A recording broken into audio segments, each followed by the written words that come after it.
রাতে একা থাকতে আর ভালো লাগে না। শুধু ছটপট করে রাত কাটাতে হয়।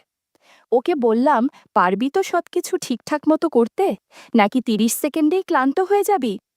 ও বলল, একবার সুযোগ দাও, দেখিয়ে দিব। এদিন যা হলো তা কোনো দিন ভুলব না। আমার নাম রিয়া। ২৮ বছর বয়সে আমার বিয়ে হয়েছে। আজ প্রায় ১ বছর হলো। আমার স্বামী কাজে বেশিদিন বাইরেই থাকে, বাড়িতে আসার সেরকম টাইম পায় না। গাছের বাতাবলেবুর ওজন কম করে হলেও ৪ কেজির মতো হবে। আমি দেখতে বেশ সুন্দরী। আমার চলাফেরা যে কারোর মন কাড়ে। কাল আমার ভাগ্নের দাদার বিয়ে, তাই আমি একদিন আগেই সেখানে যাচ্ছি। সেই বাড়িতে যাওয়ার জন্য আমি রেডি হয়েছি, কিন্তু আমার স্বামীর কাজ থাকার জন্য সে আমার সাথে আসতে পারবে না, তাই আমি একাই যাচ্ছি। আমি বাসস্ট্যান্ডে এসে পৌঁছেছি। আমি আমার ভারী ব্যাগটা নিয়ে বাস থেকে নামলাম, আর মনে পড়ল আমি ছাতা আনতে ভুলে গেছি। এদিকে ঝুম বৃষ্টি শুরু হয়েছে। কিছুক্ষণের মধ্যেই আমি পুরো ভিজে একাকার। ভেজা জামাকাপড় ত্বকের সাথে লেগে আছে। চারিদিকে তাকিয়ে দেখি কোনো দোকান খোলা নেই আর একটা লোকও নেই। তারপর আবার ভাগ্নেও এখনো আসেনি আমাকে নিতে। তাই একটা ছোট বন্ধ দোকানের সামনে গিয়ে দাঁড়ালাম আর অপেক্ষা করতে লাগলাম ভাগ্নের। কিছুক্ষণ পর দেখলাম বৃষ্টিতে ভিজতে ভিজতে ভাগ্নে আসছে। ভাগ্নেও বাড়ি থেকে বেরোনোর সময় ছাতা নিতে ভুলে গেছে। ও এসে আমার পাশে দাঁড়ালো আর চোখে আমাকে দেখতে শুরু করলো। বৃষ্টির কারণে অনেক কিছু বোঝা যাচ্ছিল। আমি বললাম, কি যে করি, আমি ছাতা আনতে ভুলে গেছি। এখন দেখছি যে তুইও তো ছাতা আনিসনি। ভাগ্নে বলল, হ্যাঁ, আমিও তাড়াতাড়ি বেরোতে গিয়ে ছাতা আনতে ভুলে গেছি। কোনো ব্যাপার না মামি, আমি আছি তো, ভয় পেও না। বিকেলবেলা বৃষ্টিটা যখন থেমে গেল, তখন আমরা দুজন বিয়ে বাড়িতে চলে আসলাম। বাড়িতে আসার পর আমি আমার কাপড় বদলে নিলাম আর ভালো একটা লালা রঙের শাড়ির সাথে হাতা ব্লাউজ পরে নিলাম। বাড়িতে সবার সাথে কথাবার্তা বলছিলাম, আর তার মাঝে দেখি ভাগ্নে আমায় দেখছে দোতলা থেকে আর হাসছে। এমন সময় আমার বৌদি বলল, রিয়া, তুমি একটু দোতলায় গিয়ে রান্নাঘর থেকে দুটো প্লেট এনে দিবে? আমি বললাম, হ্যাঁ বৌদি, কোনো ব্যাপার না, আমি এক্ষুনি যাচ্ছি। আমি দোতলায় গেলাম আর দেখলাম ভাগ্নে সিঁড়ির কাছে দাঁড়িয়ে আছে। ওকে জিজ্ঞেস করলাম, রান্নাঘরটা কোন দিকে? ভাগ্নে বলল, সামনে গিয়ে ৩ নম্বর ঘরটাই রান্নাঘর। দোতলায় কেউ ছিল না, সবাই নিচে কাজে ব্যস্ত। আমি সেদিকে যেতে শুরু করলাম, আর আমার পেছন পেছন ভাগ্নেও আসছিল। ঘরের সামনে গিয়ে দেখি এটা কারো বেডরুম। পেছনে তাকাতেই দেখি ভাগ্নে আমার সামনে।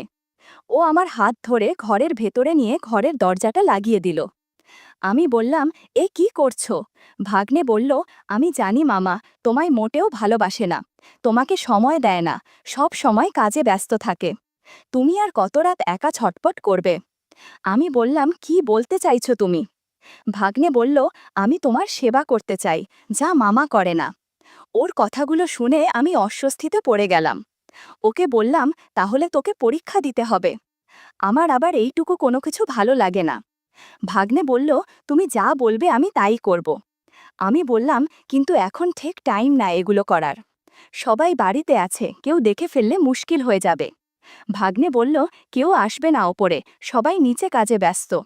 আমি বললাম, আমি যদি রান্নাঘর থেকে প্লেটগুলো না নিয়ে যাই, তাহলে বৌদি উপরে চলে আসবে। ভাগ্নে বলল, আমাদেরকে কেউ দেখতে পাবে না, আমি দরজা বন্ধ করে দিয়েছি। বলার সাথে সাথেই ভাগ্নে দুটো তবলা বাজাতে শুরু করল। আমি যেন ওকে বাধা দিতে পারছি না। আমিও সাহস করে গিটার হাতে নিয়ে বাজাতে শুরু করলাম। অনেক ভালো লাগছিল আমার, অনেক বছর পর আনন্দ করছি। কিছুক্ষণ পর আমাকে মেঝেতে বসিয়ে দিল। আমি বললাম, মেঝেতে পিঠে ব্যথা লাগে, বিছানায় চলো। ও বলল, না মামি, বিছানায় অনেক শব্দ হয়, মেঝেতে বসলে শব্দ হবে না। আমি মেঝেতেই বসলাম, আর জাগনে জাদুর লাথি দিয়ে আমাকে আশীর্বাদ করল। এই বয়সে বেশ ভালো আশীর্বাদ করে পারো। আস্তে মামি, বেশি জোরে চিৎকার করো না, না হলে অমঙ্গল হবে। কিছুক্ষণ এরকম চলার পর ভাগ্নে আশীর্বাদ প্রসাদ খাইয়ে দিল। আমি আশীর্বাদের প্রসাদ খেয়ে একটু বিশ্রাম নিচ্ছি। ভাগ্নে বলল, এখন কি সুস্থ লাগছে মামি? আমি বললাম, কত বছর পর যে সুস্থ লাগছে তোমাকে বোঝাতে পারবো না। এরপর আমি সবকিছু ঠিক করে নিলাম আর ঘর থেকে বেরিয়ে চলে গেলাম। তারপর রান্নাঘর থেকে প্লেটগুলো নিয়ে বৌদির কাছে যেতেই বৌদি বলল, এত সময় লাগে নাকি প্লেট আনতে? আমি বললাম, না মানে আমি রান্নাঘর খুঁজে পাচ্ছিলাম না, তাই দেরি হলো। বৌদি বলল, ঠিক আছে, কোনো ব্যাপার না, এখন আমার সাথে একটু কাজ করো।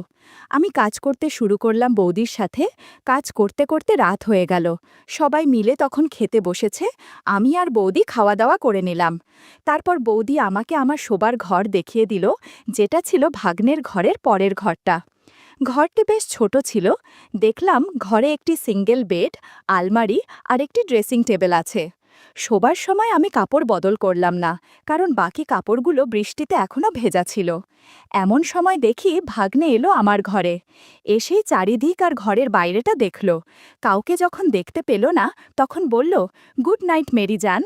আমিও একটু হেসে বললাম, ইস, খুব দুষ্টু হয়েছ, হ্যাঁ, এবার ঘুমাতে যাও, কাল তোমাকে আমার ডিউটি করতে হবে। গুড নাইট বলার পরে ভাগ্নে চলে গেল। ভাগ্নে আর ওর দাদা একই ঘরে ঘুমাতো। ঘরের দরজাটা বন্ধ করার সময় দেখলাম দরজার ছিটকিনিটা ঠিকঠাক লাগছে না, তাই আমি দরজাটা শুধু চাপিয়ে রেখে শুয়ে পড়লাম। রাতেও বেশ ভালো বৃষ্টি হচ্ছিল, কিন্তু মেঘ ডাকছিল না, তাই আমি একটি চাদর নিয়ে নিলাম আর কিছুক্ষণের মধ্যেই ঘুমিয়ে গেলাম। প্রায় মাঝরাত 2টোর সময় আমার ঘুম ভাঙল মেঘের ডাক শুনে। দেখলাম যে বাড়িতে লাইট নেই বৃষ্টির কারণে। তারপর আর আমার ঘুম পাচ্ছিল না, তাই এক সাইড হয়ে ঘুরে শুয়ে থাকলাম আর ঘুম আনার চেষ্টা করছিলাম। কিছুক্ষণ পর বুঝতে পারি কেউ আমার ঘরের দরজাটা খুলে ভেতরে এলো। বুঝতে পারলাম এটা আমার ভাগ্নে ছাড়া আর কেউ না, তাই আমি ঘুমিয়ে আছি সেরকম নাটক করতে লাগলাম। ভাগ্নে এসে আস্তে করে আমার পাশে শুয়ে পড়ল। আমি আর চুপ থাকতে পারছিলাম না, মুখ থেকে বেরিয়ে গেল, আস্তে ভাগ্নে আস্তে। ভাগ্নে বলল, তাহলে তুমি শেষ পর্যন্ত জেগেই গেলে, তাহলে চলো আমরা ভোর রাত অবধি গেম খেলি। সেদিন রাতে ঝড় বৃষ্টির মধ্যে অনেক আড্ডা দিয়েছি। ইউটিউবের কড়া নিয়মের কারণে কিছু ঘটনা সরাসরি বলা যাচ্ছে না। তোমরা কমেন্টে দেয়া লিঙ্ক থেকে আমার ওয়েবসাইট ভিজিট করো, সেখানে একদম মনের মতো গল্প দেয়া আছে, যেগুলো ইউটিউবে পাওয়া যায় না। আড্ডা শেষে ঘড়িতে দেখলাম 4:30 বাজে। প্রায় 2 ঘন্টা ধরে আড্ডা হয়েছে। ভাগ্নে ধীরে ধীরে ঘর থেকে বেরিয়ে গেল, আর আমি নতুন একটা ম্যাক্সি পরে ঘুমিয়ে পড়লাম। পরের দিন সকালে ঘুম থেকে প্রায় 9টার দিকে ওঠার পর আমি আমার বেড ঠিক করে ঘরের বাইরে সিঁড়ির কাছে দাঁড়ালাম। দেখলাম বাড়ির সব লোকজনেরা বিয়ের কাজে ব্যস্ত। পাশের ঘরের জানালা দিয়ে দেখলাম ভাগ্নে এখনও ঘুমিয়ে আছে। আমি আমার ফোনটা নিয়ে আমার স্বামীকে ফোন করলাম। কিছুক্ষণ পর ফ্রেশ হয়ে সবার সাথে বিয়ের কাজ করতে লাগলাম। কাজ করতে করতে দুপুর হয়ে গেল, প্রায় 2টো বাজে। আমাকে বৌদি বলল যে, রিয়া, তুমি কি এখন দোকানে গিয়ে এই কয়েকটি জিনিস আনতে পারবে? বাইরে গাড়ি আছে, ড্রাইভারকে বললেই নিয়ে যাবে তোমাকে। আমি বললাম, বৌদি, আমার তো চেনা জানা নেই তোমাদের এলাকা। বৌদি বলল, ঠিক আছে, কোনো ব্যাপার না, আমি ড্রাইভারকে জিজ্ঞেস করে জিনিসগুলো নিয়ে আসছি। ভাগ্নে দূর থেকে আমাদের কথা শুনছিল। ও আমাদের কাছে এসে বৌদিকে বলল, মামিকে একা একা কেন পাঠাচ্ছ? বৌদি বলল, একা একা কোথায়, ড্রাইভার যাচ্ছে তো রিয়ার সাথে। ভাগ্নে বলল, আমার মানে বাড়ির কোনো চেনা জানা লোকের সাথে পাঠাও। বৌদি বলল, হ্যাঁ, ঠিক বলেছিস তো, তাহলে আমি কাকে পাঠাই এখন? ভাগ্নে বলল, আমি মামিকে নিয়ে যাই দোকানে। বৌদি বলল, ঠিক আছে, কিন্তু দেখে শুনে যাস।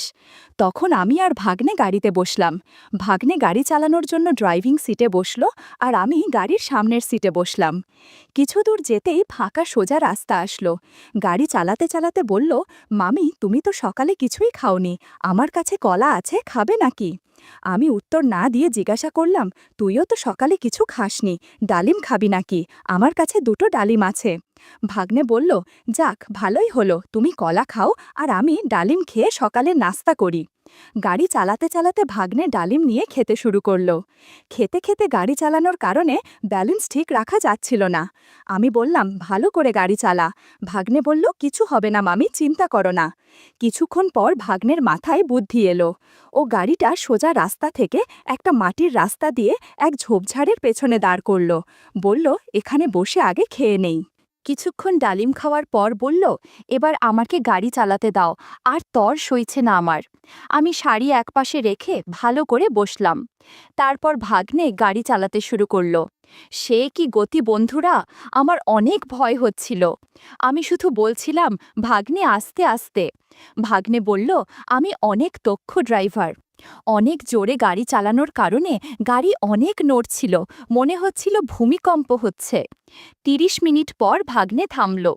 এদিকে আমার কেমন যেন লাগছিল, মনে হচ্ছে ব্যথা পেয়েছি। এরপর আমরা সোজা বাজারে থেকে বৌদির বলা জিনিসপত্র নিয়ে বাড়ি চলে আসলাম। বাড়িতে আসতে আসতে সন্ধে হয়ে গেল, আর বৌদি বলল, এত সময় লাগে নাকি রিয়া? তোমাকে আমি তাড়াতাড়ি আনতে বলেছিলাম জিনিসগুলো। আমি বললাম, আর বলো না বৌদি, আসার সময় গাড়িটা চালু হচ্ছিল না, তাই দেরি হয়ে গেল। বৌদি বলল, ঠিক আছে, এখন আমাকে এখানে একটু কাজে সাহায্য করো। কাজ করতে করতে রাত হয়ে গেল, তাই আমি আমার ঘরে গেলাম আরাম করতে। তখন বৌদি এসে আমায় বলল, তাড়াতাড়ি তৈরি হয়ে যাও, আমাদের বরযাত্রী যেতে হবে। আমি তৈরি হয়ে বরযাত্রীর বাসে উঠে পড়লাম। গত ৩ দিনে অনেক কিছু হয়েছে, কিন্তু আমার মন খারাপ হচ্ছে এই ভেবে আজ আমাকে চলে যেতে হবে। আবারও সেই বোরিং দিন শুরু। ভাগ্নে ছাড়া কিভাবে সময় কাটাবো বুঝে উঠতে পারছিলাম না। যাওয়ার আগে শেষবারের মতো ভাগ্নে পুকুর পাড়ে আশীর্বাদ করেছে। বিকেল ৫টার বাসে করে চলে আসলাম বাড়িতে। কদিন বাড়ির কাজকর্ম করতে করতেই কেটে গেল। ধুর, খুব বিরক্ত লাগছে। আজও কিছু হলো না। আমার স্বামীকে নিয়ে আর পারি না। নিজে তো কিছুই পারে না, উল্টো আমার দোষ দেয়। ইদানিং আমার অবস্থা একেবারে করুণ। ঘরের শশা বেগুন খেয়ে আর কতদিন পার করব। ভাগ্নের সাথে কাটানো সময়গুলো খুব মিস করছি। আমাদের পাশের বাড়িতে আমার বান্ধবী বেবি থাকে। বেবির সাথে আমার খুব বন্ধুত্ব। বেবিরও আমার মতো একই অবস্থা। দুজনের স্বামী হয়েছে একই ধরনের। কিন্তু এভাবে পাড়ায় আর কাকে ডাকব? লোকলজ্জার ভয়ে কিছু বলতে পারি না। আমরা ২ বান্ধবী মনের দুঃখে গল্প করি। গল্পে গল্পে বেবির কাছ থেকে একটা ছেলের খোঁজ পাই। দারুণ সুদর্শন আর শক্তিশালী। লম্বায় প্রায় ১০ ইঞ্চি হবে আর মারাত্মক মোটা। আমি বললাম, বলিস কি, এমন কারো হয় নাকি? বেবি বলল, সত্যি বলছি, এরকম আমি বাপের জন্মেও দেখিনি। আমি বেবিকে বললাম, ছেলেটাকে ম্যানেজ কর না, আর হ্যাঁ বল না, ছেলেটা কে? বেবি বলল, আমাদের পাশের বাড়িতেই থাকে, তোমার পাড়াতুতো দিদির ছেলে। আমি এতক্ষণে বুঝতে পারলাম কার কথা বলছে। আমার পাড়াতুতো দিদির ছেলে মানে দীপু। ইন্টারমিডিয়েটে পড়ে, একটু রোগা, তবে নিয়মিত খেলাধুলা করে। মেধাবী ছাত্র, দেখতেও খুব হ্যান্ডসাম, অনেক সুন্দর করে কথা বলে। হায় রে, আমার কি পোড়া কপাল, এত দিন ধরে ওকে চোখে পড়েনি। মাঝে মাঝে খেয়াল করেছি, দীপু আমার দিকে করে তাকিয়ে থাকে। আমার সাথে ওর খুব খাতির। ওর সাথে বন্ধুত্ব করলে কেউ টের পাবে না। সত্যি বেবি ভালো একটা উপায় বের করেছে। মনে হচ্ছে ভাগ্নেকে আর মিস করতে হবে না। বেবির সাথে কথা বলে আমি বাসায় ফিরে চিন্তা করতে লাগলাম কিভাবে দীপুকে বাসায় আনা যায়। হঠাৎ আমার মৌরির কথা মনে হলো। মৌরিকে টিউশন পড়ানোর জন্য দীপুকে রাজি করলাম। দীপু প্রতিদিন বাসায় এসে মৌরিকে পড়াতে শুরু করে। আমিও সুযোগ কাজে লাগাই। পড়ানোর সময় অগোছালোভাবে হালকা শাড়ি আর ব্লাউজ পরে নাস্তা দিতে যাই। মাঝে মধ্যে ঝুঁকে ওকে নাস্তা দেই। কয়েকদিন পর থেকে দীপুর ব্যবহারও বদলাতে শুরু করল। মৌরি স্কুল থেকে ফেরার আগে দীপু বাসায় চলে আসে, আমার সাথে গল্প করে। একদিন সুযোগ বুঝে কথা শুরু করলাম, হ্যাঁ রে দীপু, তুই তো অনেক বড় হয়ে গেছিস, কারোর সাথে বন্ধুত্ব হয়েছে? ও প্রথমে বলতে চাচ্ছিল না, অনেক জিজ্ঞাসা করার পর বলল, অর্পিতা কাকি ও অর্চনা কাকির সাথে বন্ধুত্ব করেছি, বয়স তোমার মতো হবে। দীপুর কথা শুনে বুঝতে পারছি ও আমাকে পছন্দ করে। কায়দা করে আমার কথা বলে দিল। আমি বললাম, বলিস কি, কতদিন থেকে বন্ধুত্ব? ও বলল, এই তো ৩-৪ বছর হলো, তারা আমাকে ছাড়া থাকতে পারে না। ও আর হ্যাঁ, এই তো মাসখানেক আগে আরেক মাসির সাথে আমার বন্ধুত্ব হয়েছে। জিজ্ঞাসা বললাম, কার সাথে? ও বলল, তোমাদের বিল্ডিংয়ের নিচতলের মিনা কাকির সাথে। মিনা আমাদের নিচতলায় থাকে। মিনার বয়স ৩৫ বছর হবে। আমি আর বেবি প্রায়ই মিনার সৌন্দর্য নিয়ে কথা বলি। মিনার একটা ছেলে আছে, ক্লাস 4-এ পড়ে, স্বামী বিদেশ থাকে। মাসখানেক আগে মিনাকে দেখেছি খুঁড়িয়ে হাঁটছে। জিজ্ঞাসা করাতে ও বলেছিল বাথরুমে পিছলে পড়ে গেছে। আমার এখন সন্দেহ হচ্ছে সত্যি বাথরুমে আছাড় খেয়েছে নাকি অন্য কিছু। দীপুকে জিজ্ঞাসা করলাম, তোর আর মিনার বন্ধুত্ব কতটা গভীর হয়েছে? দীপু মুচকি হেসে বলল, অনেক গভীর গো মাসি, তুমি ভাবতেও পারবে না, তোমার থেকেও অনেক ফ্রি, আমাকে সব কথা বলে। ওর কথা শুনে আমার মনে আনন্দের ঢেউ বয়ে গেল। এই ছেলেকে দিয়েই হবে। ওকে জিজ্ঞাসা করলাম, আচ্ছা দীপু, বেবিকে তোর কেমন লাগে? ও বলল, দারুণ লাগে মাসি, তবে তোমাকে সবচেয়ে বেশি ভালো লাগে, সেজন্যই তাড়াতাড়ি চলে আসি। আমি বললাম, বেবির সাথেও বন্ধুত্ব করবি? ও বলল, কেন করব না, আমি তো অনেক দিন থেকেই তোমার সাথে বন্ধুত্ব করতে চাচ্ছি, বেবি মাসি হলে আরও ভালো হবে। ওকে বললাম, পারবি তো সব কিছু ঠিকঠাক করতে? ও বলল, একবার সুযোগ দাও, দেখিয়ে দিব। এমন সময় মৌরি এসে পড়ল। আমি আমার ঘরে চলে গেলাম। কিছুক্ষণ পর বাথরুমে গেলাম। মৌরির ঘরের সামনে দিয়ে যাওয়ার সময় দেখি দরজা ভেজানো। আমি ভাবলাম মৌরি হয়তো মনোযোগ দিয়ে পড়ছে। ফিরে আসার সময় মৌরির ঘর থেকে অদ্ভুত আওয়াজ শুনতে পেলাম, সাথে হাততালির মতো কেমন যেন শব্দ আসছে। আমি একজন বিবাহিতা মহিলা, এই ধরনের আওয়াজের সাথে আমি খুব পরিচিত।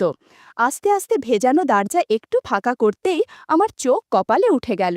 দেখলাম মৌরি হাঁটু গেড়ে বসে আছে আর দীপু ওর সামনে দাঁড়িয়ে আছে জাদুর লাঠি নিয়ে। বন্ধুরা, ইউটিউবের কড়া নিয়মের কারণে সরাসরি বলা যাচ্ছে না। তোমরা কমেন্টে দেয়া লিংক থেকে আমার ওয়েবসাইট ভিজিট করো, সেখানে একদম খোলা মেলা গল্প দেয়া আছে। আমি চুপচাপ দাঁড়িয়ে ওদের কাণ্ড দেখতে থাকি। মনে মনে ভাবলাম, দীপু যদি মৌরিকে এভাবে প্র্যাকটিক্যাল পড়াতে থাকে তাহলে তো মেয়েটা অসুস্থ হয়ে যাবে। কিন্তু এ কি, আমার মেয়ে, চোখে মুখে প্রশান্তির ছাপ। কি ফাজিল ছেলে রে বাবা, মৌরির মতো লাজুক মেয়ের সাথে বন্ধুত্ব করে ফেলেছে। একটু পর আমি আমার রুমে চলে গেলাম আর বেবিকে ফোন করলাম আর ওকে সব ঘটনা খুলে বললাম। শুনে বেবি আনন্দে লাফাতে লাগলো। বেবিকে আমার বাসায় আসতে বললাম, দীপুকে নিয়ে মার্কেটে যাব। বেবি আমার বাসায় এসেই আমাকে জড়িয়ে ধরল। দুই বান্ধবী ঠিক করলাম দীপুকে যা ভাই তাই দিব। কিছুক্ষণ পর দীপু মৌরির ঘর থেকে বের হলো। ওদিকে মৌরি বিছানায় শুয়ে আছে। আমি দীপুকে আমাদের সাথে মার্কেটে যাওয়ার জন্য বললাম। দীপু সাথে সাথে রাজি হয়ে গেল। আমরা তিনজন মার্কেটের উদ্দেশ্যে বের হলাম। মার্কেটে পৌঁছে আমি ও বেবি ব্লাউজের দোকানে ঢুকলাম। দীপু বাইরে দাঁড়িয়ে আছে। আমি দীপুকে দোকানের ভেতরে নিয়ে এলাম। দীপুকে বললাম, কোন রঙেরগুলো কিনব?